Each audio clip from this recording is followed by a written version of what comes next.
Welcome back. Today's story filled with drama and unexpected turns. Hit like, subscribe, and let's jump in. Alex sipped a drink and gazed at the leisurely Nevada sunset. Man, I'm going to miss this. I ain't going to miss the summer heat, but there's something about standing in your backyard wearing only shorts and a t-shirt in March that I could have gotten used to. Oh, and the smell of Nevada barbecue, damn, my mouth is already watering.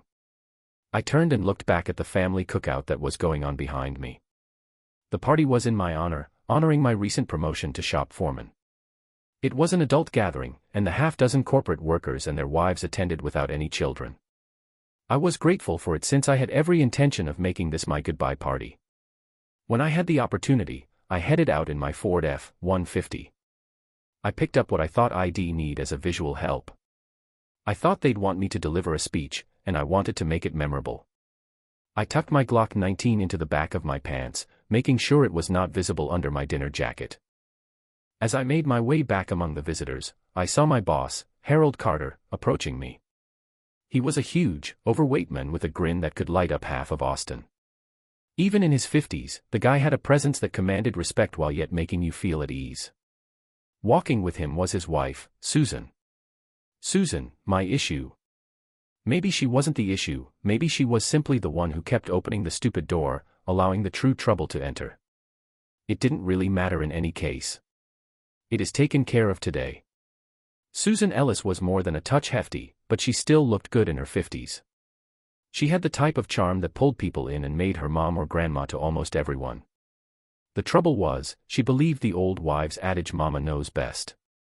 Since I'd come here 10 months ago, she had made it her life's purpose to match me with the ideal lady. It didn't matter what I did or said, she couldn't accept that I wasn't interested in dating. I was still trying to get over my first marriage. Maybe if I had shouted or thrown a tantrum, she would have received the message, but that simply isn't me. I prefer to be quiet, courteous, and secretive. I suppose if I had been more of an ass. Well, that is about to change. There they sat Susan and many other women, all smiling like cats that had captured a mouse. They had discovered the right lady for me, and she was seated among them. She was stunning, barely 5 feet tall, but with a fantastic physique, long blonde hair, and a lovely face. Of course, she always looked good since she worked at a beauty shop. I had to give them credit, I believed she was the ideal girl for me until approximately 4 years ago. Unfortunately, the ideal female they'd been pushing on me for the last several months was my ex-wife, Emma. What irritated me the most was that they were aware of this. I hadn't told them the true tale of my divorce since it was none of their damn business. I told them I didn't want to date her, speak to her, or even be in the same situation as her. Now she sat, surrounded by a group of ladies who were overjoyed that they had finally brought my ex-wife and I face to face. Emma probably hadn't told them much about how our marriage ended since she was prone to leaving out minor details when she didn't want to confront them. She had a knack of charming practically everyone she encountered. She informed them she had made a mistake, and I refused to speak to her or forgive her. She played the broken and regretful wife character well, and her "I pray for the chance to show Alex how much I really love him" performance had Susan and her hen party eating out of her hands. Roger stepped up, addressed the gathering, and then introduced me. Showtime. I would want to thank everyone for coming out tonight. I know this was intended to be a celebration, and to some extent it is. Roger offered me the position of shop foreman, and I'd want to thank him for it, but, sir, you'll have to decline since I resigned today. Sorry for bringing this up, and I understand if you don't want to give me a positive reference, but it'll be gone tomorrow anyhow. I saw the astonished expressions on everyone's faces as Roger opened his lips to say something. Alex, this is a party in my home, he remarked severely. I mean no disrespect to you, sir. You've been more than fair to me, and I owe you an explanation, but there are others here, I said coldly. That I sure as hell don't owe anything. Alex, Susan said. Susan, I think you and the rest of your little coven have done more than enough to me, I said with anger. I made it quite obvious that I did not want to date anybody, and I certainly did not want to be around my ex-wife. Apparently, what I want isn't essential, therefore I'm either going to speak out now or go permanently. It's your decision. Either one sounds good to me right now. The gathering was quiet save for the sound of Emma weeping. All right then, I'll tell you a little story, I started, as Emma glanced up at me, gently shaking her head, her eyes imploring me not to continue. You know, around 2.5 years ago, I left my little hometown of Alabama for the first time in my life. I left behind a broken marriage and a family who had turned its back on me. I arrived here 10 months ago hoping to start a new life, but it seems that I can't get away from my past. It simply keeps finding me, with the assistance of others. I scowled at Susan until she turned away. I married my high school love 4 years ago. She fulfilled all of my desires and fantasies. We married after she graduated, and for 3 years, I felt we had the ideal marriage. She worked at a beauty shop, while I worked at one of my family's garages. My father owns many garages around Tennessee, and that's where I learned to be a mechanic. But, just as the Garden of Eden contained a snake, so did my marriage. Unfortunately, my serpent was really my younger brother, Liam. Liam is 3 years younger than me, yet he has always been the focus of attention in our family. He claims to be a recovered drug addict who has been out of school since the age of 15. My parents had always looked out for Liam, sacrificing themselves and me for what was best for him. I heard, "Alex, we have to help him, he's sick," more times than I can count. So I wasn't shocked when I learned 4 years ago that he'd been evicted from his most recent dump. My family, including my wife, wanted him to remain with us until he was committed to another facility. My reaction was not no, but hell no. My wife and parents were startled and disgusted that I could be so heartless and turn my back on my brother. In my opinion, I hadn't turned my back on him, I just wasn't enabling him. Over the following 3 weeks, they made my life horrible, pressing me until I decided to let Liam remain. What is my reward for attempting to be a nice big brother? I stared at my ex-wife, attempting to calm myself. I'm not sure what lie my piece of shit brother told my wife to get her to have sex with him, but it worked. Of course, not one thought to inform me about it. 2 months later, I received the wonderful news, honey, I'm pregnant. I was overjoyed since we had been trying to have a child for the previous year. Imagine my astonishment a few months later when the doctor informed us that the baby had a tiny cardiac abnormality typical among cocaine users. My wife, of course, denied ever using narcotics. Then the doctor stated something that made my reality a nightmare. He said that research had shown that drug usage did not always come from the mother. Early research revealed that sperm from a drug user might cause birth abnormalities. I began becoming angry. He inquired whether I'd been doing drugs. When I informed him I hadn't, he stated birth abnormalities remained a mystery, and there had to be another explanation. My wife, the person I trusted the most in the world, informed me I was the child's father, but things didn't match up.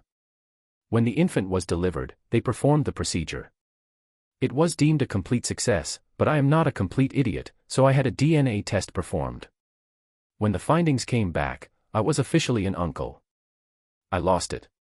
I tossed all of my unfaithful wife's belongings out of the home, took my Smith & Wesson M&P, and went seeking for that son of a bitch I once considered a brother. I searched everywhere and couldn't locate him. My parents had put him in some out-of-state treatment, so how did they know? So there's another little kick in the balls. My brother seems to have waited a week before telling them about his elder brother's purpose for living. The 4 of them sat on their bums, praying I would never discover their little secret. I filed for divorce the next day. I wouldn't speak to my 30-something wife for weeks after she and my parents dished her a never-ending barrage of nonsense. I couldn't bear to look at her or hear her voice. I was shocked. All of my hopes were dashed. The people who professed to love me had messed me over and lied to me. After a week of constant pressure from my folks, I consented to speak to her. I heard all of her excuses. He was depressed, and he said he had nothing to live for. She was sorry for him. She was merely trying to console him, but it went too far. He was smoking pot, which muddled her head. It was just one night. It was only a mercy fuck, and it meant nothing. It seems that their initial effort failed so badly that he began to consider suicide. The second time, she rekindled his desire to live. My ex-wife is attempting to acquire sainthood, one tool at a time. It makes you question whether she has been visiting homeless shelters and spreading cheer. I spat out the bile that had built up in my mouth. Emma sat there, softly crying. Emma and my parents were both obsessed with me, but they weren't the only ones. They persuaded others to speak to me. My best moment was when the pastor of the church that my family had attended for generations paid me a visit. My family was quite generous to the church and had financed many of their construction projects. He went on and on about forgiveness. After a while, I grew weary of it and decided to forgive, with two conditions. The first was that he planned to talk on Sunday about wanting your brother's wife. The second was that on the following Sunday, I would have the opportunity to stand in front of the whole congregation and deliver my testimony before publicly forgiving them. I grinned as I recalled his response. I never heard from him again. Of course, my folks continued going. I growled. I heard them all say, I needed to be a bigger man than this. Emma had committed a mistake, but her heart was good. My wife and baby needed me, and a real man wouldn't abandon them, they told me. They went on and on. My father eventually informed me that he was disappointed in me for not forgiving Emma and Liam. I expressed my disappointment in both of them as parents. After that, I handed them both barrels and informed them just what I thought of them. It was quite nasty. Finally, when they asked whether I had seen my brother's apologetic letter and that I shouldn't blame Liam since he was unwell, I broke down again. I informed them that I had cleaned my buttocks with his letter. I also warned them not to mention my brother's name to me ever again. They didn't believe me, so I determined to persuade them. I looked at my audience, ensuring that I had their full attention. I reached behind me and took out my Sig Sauer. There were many gasps and more than a few curse words. Thank God I was at Roger and Susan's home. Normally, drawing a gun in Nevada would get you shot, but I knew Susan had prohibited any firearms from being brought into her house, so I'd be the only one carrying the armament my co-workers typically carried. It would have been kept in their trucks or other vehicles. I dropped my voice to a sinister growl and proceeded. I see you had the same reaction as my parents, I told you. If you mention that name to me again, you'll hunt down the son of a bitch and shoot him. I vow to God that you will be burying your beloved son within a week. I stopped to observe the color go from numerous people's faces. I had made my point. My parents apparently believed me, since they have not talked to me since that day. Unfortunately, I can't say the same about my ex-wife. I felt I may injure someone if I remained any longer, so I relocated over the state border to Arizona to await my divorce. I left Emma and the child with nothing except a few dollars to get back on my feet. I guess I should be glad that she took 7 months to discover me. I heard she had a breakdown and needed to be hospitalized. It seems she attempted suicide. She failed. It was similar, like her striving to be true to her husband, close but no cigar. I gazed at Emma, who was burying her face in her hands. Her shoulders shook as she wept. I would want to tell you that I felt sorry for her, but I didn't. She had made me who I am today by ripping out my heart. All that remained was the anguish of my past and an anger that I strive every day to contain. Over the last year, I've realized I couldn't go on. The fact that Emma continued to stalk me did not help. She had always thought we were soulmates, meant to be together forever. I thought it was very stupid, as if she had read it someplace and loved the sound of it. Now I have my reservations. I've never felt more alone. I feel as if a piece of me is gone. I find myself staring at times, I've stretched out for her hand, but it's never there. Every time this occurs, my heart becomes colder and my fury grows stronger. Before this, she was always there for me. I recalled my graduation. My father wasn't there because Liam had gotten into trouble again. Dad had gone down to the police station to fetch him up and meet with the magistrate. My mother was such a nervous wreck. So I instructed Mom to go join Dad, and my graduation celebration consisted of my friends and some family members, but not my personal relatives. I attempted to mask my dismay, but Emma could see straight through it. She made me feel cherished that night. Several times, it was really my special night. I awoke in the middle of the night after my party, resting in my bed with her nude body curled next to me. I spotted my parents standing at my doorway, gazing at us. I slowly got up, put on my boxers, and strolled over to my bedroom door. My father wanted to say something about Emma being there, but he decided against it. My mother had tears in her eyes. They both apologized to me for missing the celebration. I lied, telling them it was no big issue. I recall telling them I'd be moving out shortly and living with my cousin until Emma and I could marry. Then I closed the door in their faces. My focus was attracted back to my audience as a pair began to rise up. I cleared my throat and shook my head. They soon sat back down. I carefully placed my Beretta alongside me, and you could hear the sound of relief. I glanced at them and kept telling my tale. When she eventually located me, she moved into the same trailer park where I was residing after I obtained a restraining order against her, and she continued to make around a dozen complaints. I knew I had to relocate again. I packed up and relocated to Nevada once my divorce was finalized. She didn't mention the restraining order when she told you her sob tale about our marriage, did she, Susan? Susan began to weep as she shook her head. I didn't think so. She's quite adept at leaving out little things. When I arrived in Nevada, I was fortunate to meet Roger, who assisted me in restarting my life. He gave me the opportunity to prove myself and did not ask too many questions about my background.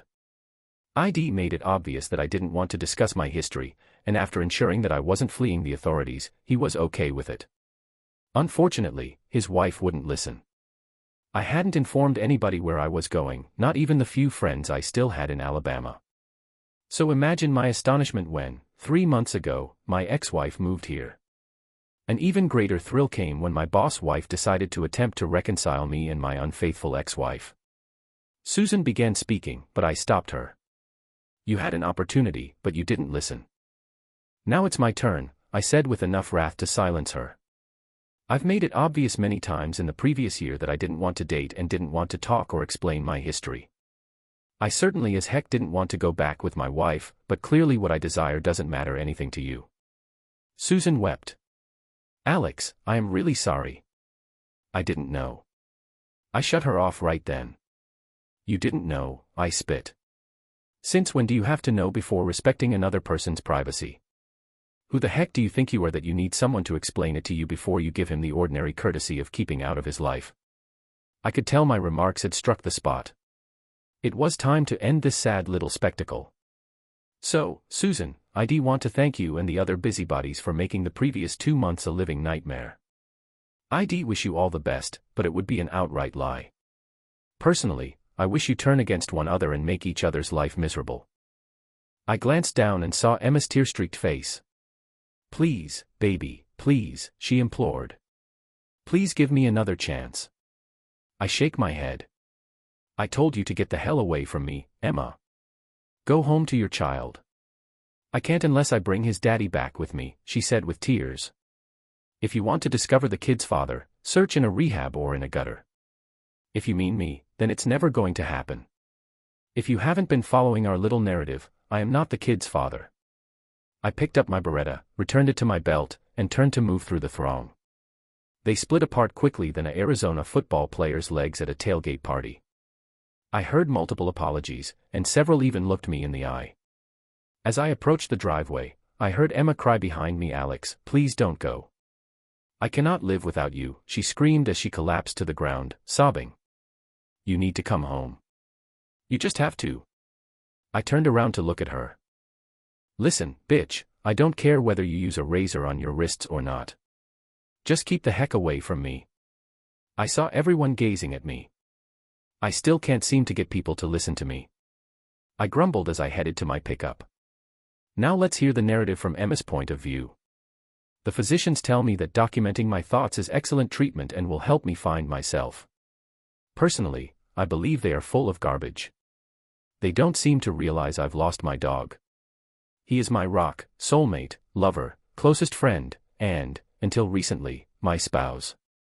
I lost him because of one foolish mistake that he can't forgive me for. To understand us, you must first learn about our history. Alex and I began dating in high school. He was a sophomore, and I was just a freshman. I knew I loved him from the first kiss. We went through high school together, and I knew we'd be married.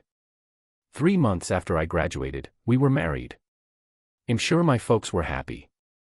First, they were relieved I was out of their home, and second, we didn't have to marry like good little Southern Baptists.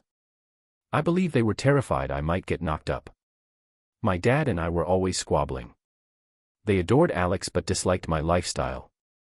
The sex and alcohol were too much for them. Of course, they knew I would never do it with anybody other than Alex. He was everything I had ever wanted. I've always assumed he was my soulmate. Even when I screwed up, it had nothing to do with my love for him, despite the fact that he doesn't think so. All he sees is cheating. He doesn't realize that when I see how much he aches, I also die. Alex has always been my rock. Whenever I lost control, he was always there. Until now. Most people assume he's timid and quiet, but I know otherwise. What he really is a volcano. He seems calm on the surface, but on the inside, tension might build until he erupts. I've seen it happen multiple times, although seldom in public. One time, it occurred in front of a group of our classmates. We had gone to a keg party and were drinking when this thug, Derek Thompson, grabbed my ass. I turned and smacked him. The intoxicated idiot then grabbed me and attempted to shake me up. He must have wanted to die in front of Alex. Even though Alex isn't the largest man, he's powerful and in excellent form. Carl didn't even get a fist in before Alex pinned him down, sat on him, and pounded his face. It took 3 people to get Alex off him, and once they did, there was blood everywhere. Alex screwed him up fairly severely, and there was debate about arresting Alex, but when I threatened to pursue sexual assault charges against Carl, everything was dropped. Needless to say, I never had any problems with another man after that. As I already said, Alex and I married soon after graduation. It was the happiest period I can recall. He was already working as a mechanic in one of his father's shops, while I attended beauty school. We soon accumulated enough money to purchase our first home. It was just a little 2-bedroom matchbox home, but it was ours. The first 2 years were difficult since we did not have much money, but we had each other, which was more than enough. I was so joyful it seemed like I was living in a fairy tale. Alex and I did not have a flawless marriage, although it definitely appeared like it at times. We'd dispute, but I'd pout or weep, and he'd usually give in. I didn't do that very frequently. I did not want to take advantage of my Alex. Our love was like a protective wall that kept us protected from the outer world. I think that's why I didn't see the danger until it was too late. When Liam was evicted from his trailer, the difficulties began. He didn't have a place to stay since he was battling with his and Alex's parents. They didn't want him to stay with them again so soon after the previous time, but they also didn't want him to be homeless. They asked if he might remain with us for a few weeks until they could transfer him to another treatment clinic. I agreed, but Alex said no. I knew Alex had a lot of problems with his family, most of which he had a legitimate reason to be upset about. Alex's parents, William and Margaret, are quite respectable people. They were just unfortunate to have a troubled kid. That mess destroyed their family and killed mine as well. Liam was always the noisy one, the one who would do practically anything for a dare, but Alex was the quiet force who was usually in the background, but you knew he was there.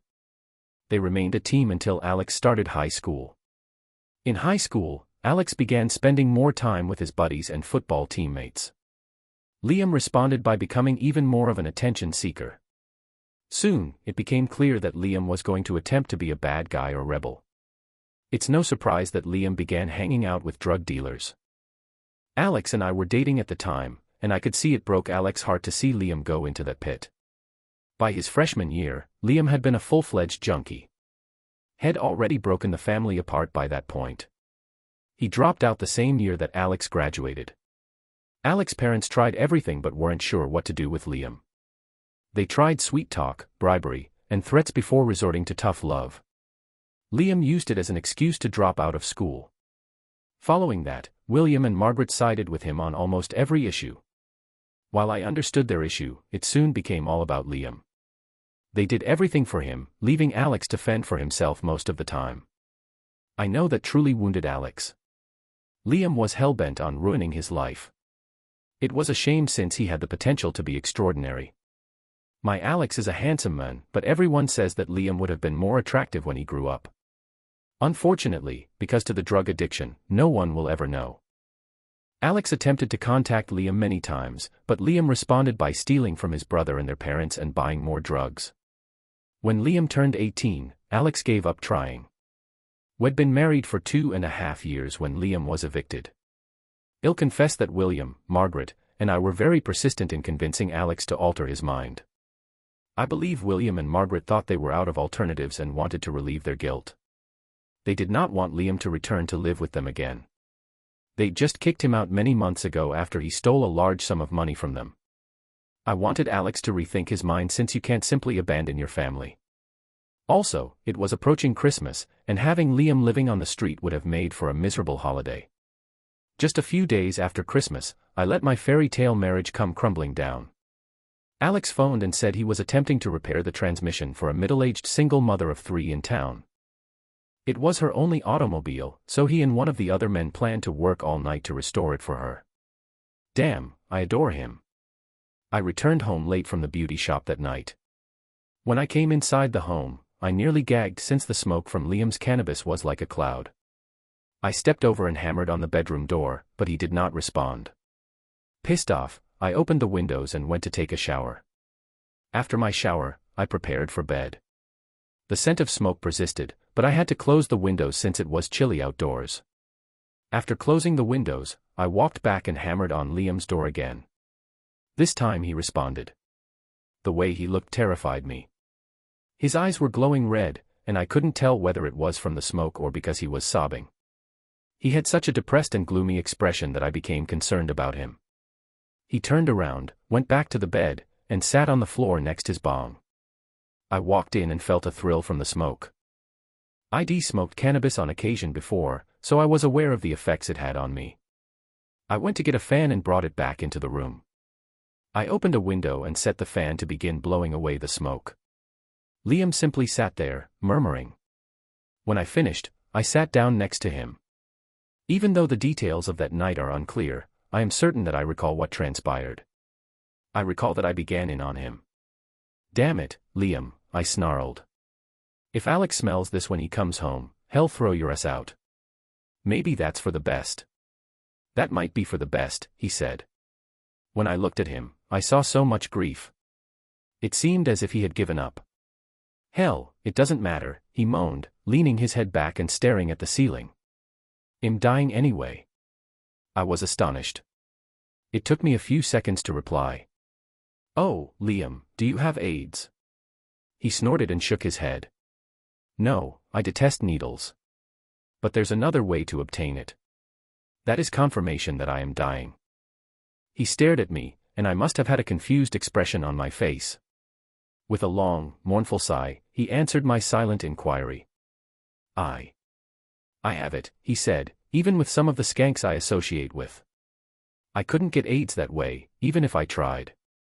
He sat there, observing me as I realized what he meant. When it happened, I couldn't believe it. He recently turned 19. Did you, see a doctor? Yeah, he nodded. He said it was the medications. Hell, I tested negative for STDs and AIDS, but that doesn't make much of a difference today, does it? I can't typically get it up, and when I do, I can't hold it for very long. I can hardly afford to sustain my habit, so purchasing any little blue pills is unlikely. Hell, if I can't be a guy, I may as well give up. So being booted out by my fortunate big brother doesn't mean anything. We sat silently for a few minutes. I'm sorry to confess that I started thinking of ways to assist, most of which I knew Alex would not approve of. Alex isn't very fortunate. He simply works hard, I said. That ain't what I was talking about, he murmured. Liam glanced at me with tears in his eyes. Then what? I asked quietly. I was talking about you, he said quietly. I realize I've messed up my life, but I see how Alex looks at you. He's always been fortunate because of you. You provide him the strength to carry out his responsibilities. Without you, he'd be just as much a screw-up as I am. So, he's fortunate. I flushed and averted my head so he wouldn't see it. If I'd found someone like you, things would have been different, he murmured, burying his head in his hands. I know. He was boosting my ego. At least, I do now. Then, well, everything is blurry. I believe it was the smoke. If I could do it all over again, I would have gotten up and fled the room while it was still very heavy. But I did not. I opened the door to the end of my marriage. I glanced over at him and saw a damaged boy with no reason to live. My heart ached as I saw his anguish. I reached over and wrapped my arms around him, hugging him. He rested his head on my shoulder as I softly caressed his hair. After a few minutes, he reached up and gently caressed my face before kissing me tenderly. Emma, I whispered. You shouldn't. Please, Liam pleaded gently. I've never kissed a good woman before. I froze. I did not kiss him back, but neither did I stop him. He kissed me once more before wrapping his arms around me and pulling me close. I did not react. I think he mistook my silence for approval. His kisses turned passionate, and his hands massaged me under my t-shirt.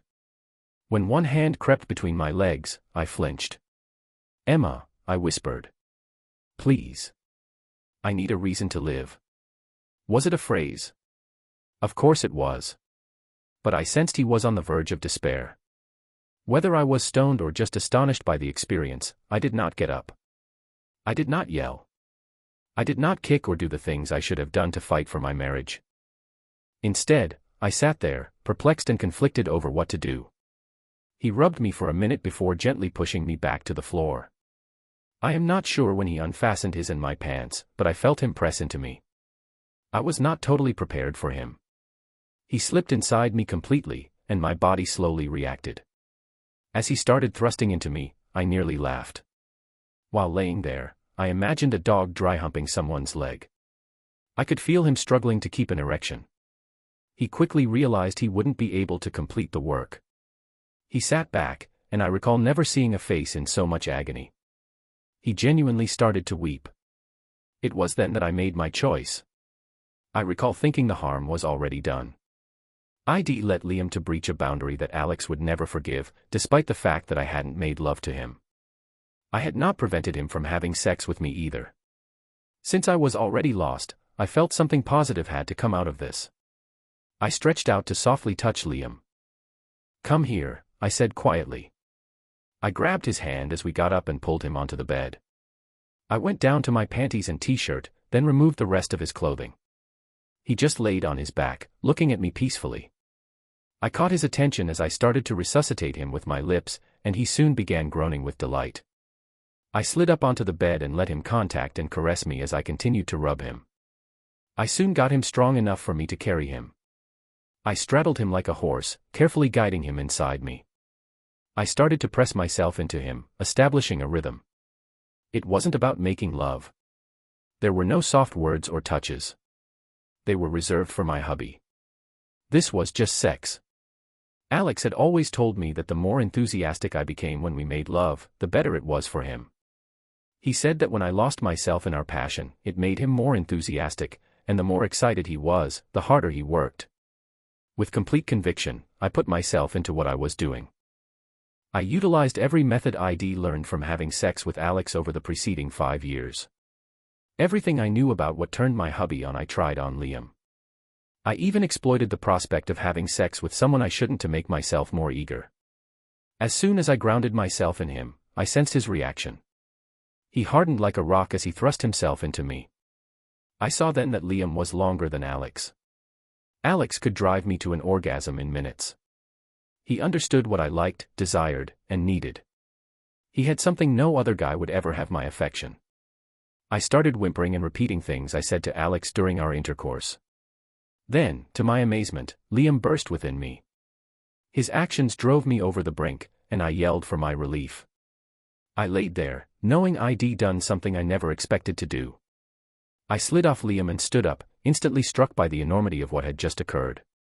The guilt struck me hard. I hastily grabbed my clothing and went towards the bedroom door. Liam called out to me. "Emma," he murmured quietly. I turned to face him, tears in my eyes. "Never again," I replied, attempting to contain my feelings. "This will never happen again, and Alex will never know. Do you understand? He will never know." Liam nodded and laid back on the bed, arms covering his face. I thought I heard him start to weep. I took another shower, attempting to wash away the sensation of guilt. I attempted to defend my behavior, but I knew deep down that I couldn't. I hadn't intended to harm Alex, but I did. The fact that it was with his brother made it more worse.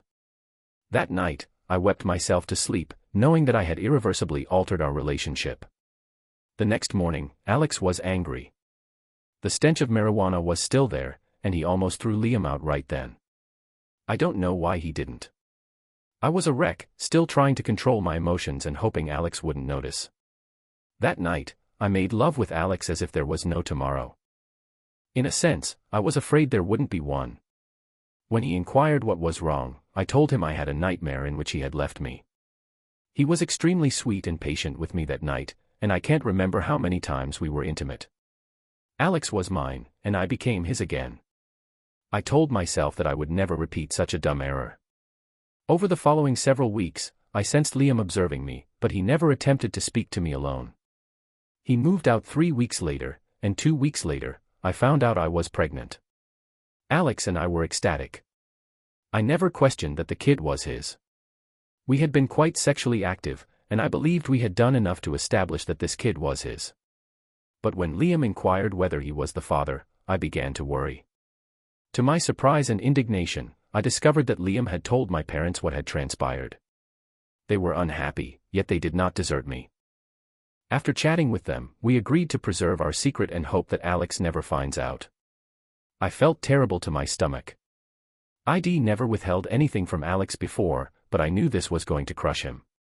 Every night, I wished that the kid was his, hoping he would never discover the truth.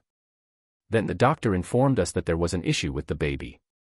He stated it might be corrected with surgery, but depending on the severity, it could need to be done shortly after delivery. When he revealed that this specific birth abnormality was connected to drug use, my heart stopped. Alex had never used drugs, but they asked him the same question, and the doctor stated that certain studies indicated that even drug usage by the father may result in birth problems. That was all it took. Alex started to question. Over the following 6 months, I attempted to reassure Alex that the kid was his, but he never directly inquired. Despite knowing the reality, I held out hope that the kid was his. When the baby was born, chaos ensued. Alex had a DNA test, and it was proven that Liam was the father.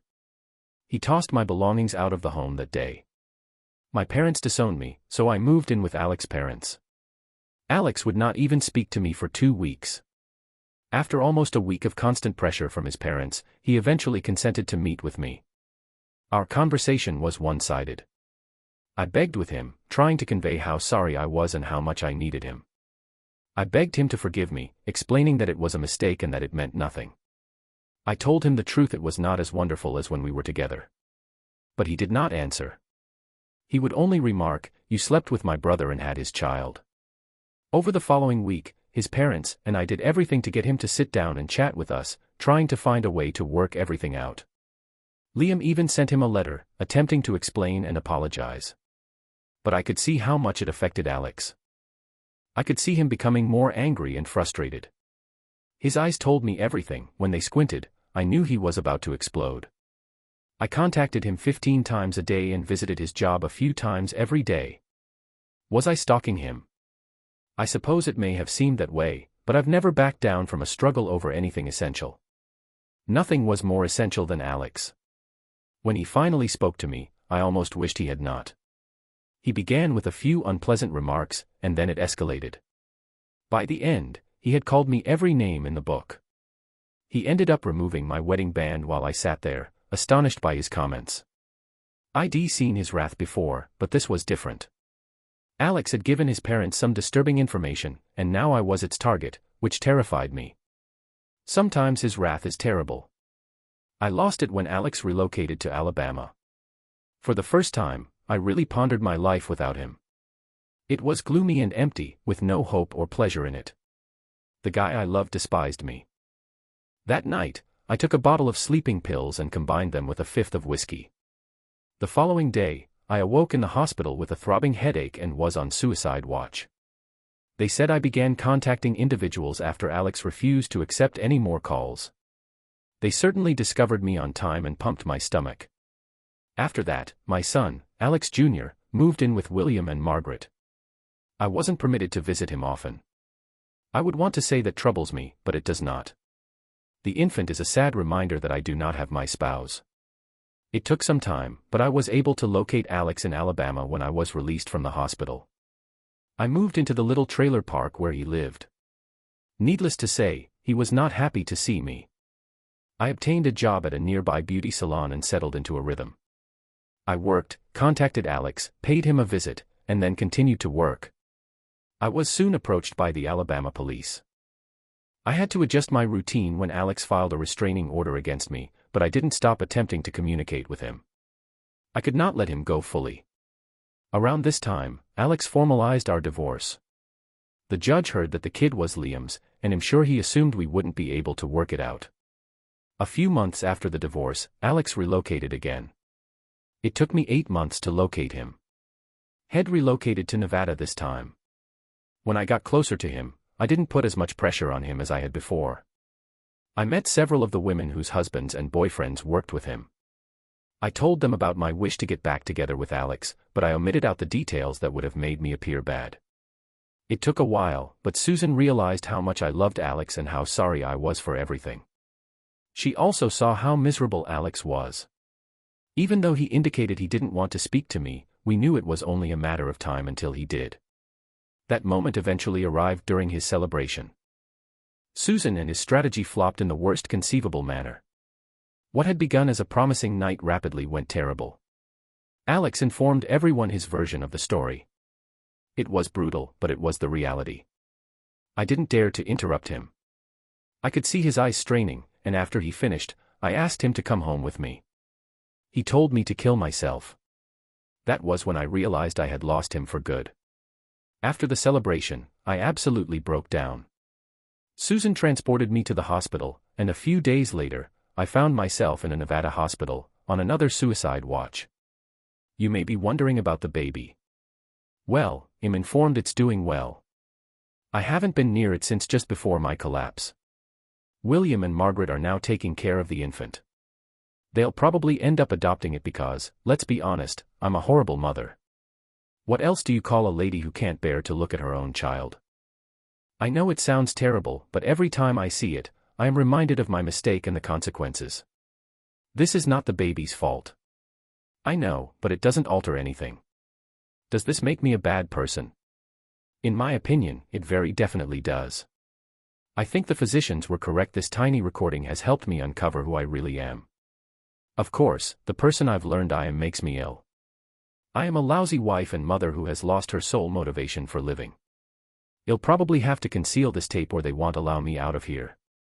They claim they want you to be honest, yet the truth terrifies them.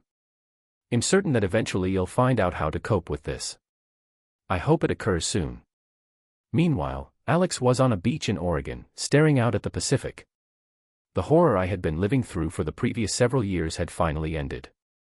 The ending had really begun some weeks after the celebration. My relative in Arizona texted me that Emma had committed suicide. I was numb. It was like waiting for the Titanic to sink, hoping without hope that something would work out but knowing it couldn't. I still loved her, but I could never return to her. Then my route became clearer. I composed 2 brief messages, placed them in a little black jewelry box, and sent them to my parents by certified mail. The first message was sent to my parents, informing them that since Emma had chosen the easy way out, it was now up to me, as Alex Jr.'s uncle, to care after his future. I assured him that after Nathan and I were gone, they would be able to provide for him financially. I closed by wishing them greater success parenting my nephew than they did with Nathan and me. I addressed the little black package to my brother. The broken remnants of Emma and my wedding bands, a single 9mm bullet, and a letter that simply stated, "Run." It took me many weeks to catch up with him. I eventually discovered him in a crack house in Phoenix. He lived there with a few other addict acquaintances. I recalled his expression as I placed my Glock between his eyes. The stench in his chamber paled in comparison to the stench emanating from him when he pleaded. "Please," he pleaded, "kill me, Alex. I can't live with my guilt. I'm so sorry." Some would call it weak. Others would describe it as powerful. But I was unable to pull the trigger. I pulled a bullet from my clip and threw it at him. "Do it yourself, you piece of shit. You will not destroy any more of my life. Go ruin someone else's." That was the last time I saw him, lying there sobbing in his own filth. I left Arizona that night, knowing I'd burnt all of my bridges there. I would never return home again. That was a few weeks ago. This morning, I received a text informing me that Nathan's corpse had been recovered. He died of an overdose. They discovered a 9mm bullet in his hand. That chapter of my life was ended. Looking out over the vast ocean, I noted that there were no boats or ships in sight as far as the eye could see. I felt lonely, and it mirrored the emptiness in my heart. How can you live without your soulmate? I was about to find out. Thank you for watching. Do you believe Alex and Emma will be able to resolve the situation? Please let us know in the comments. Like, share, and subscribe.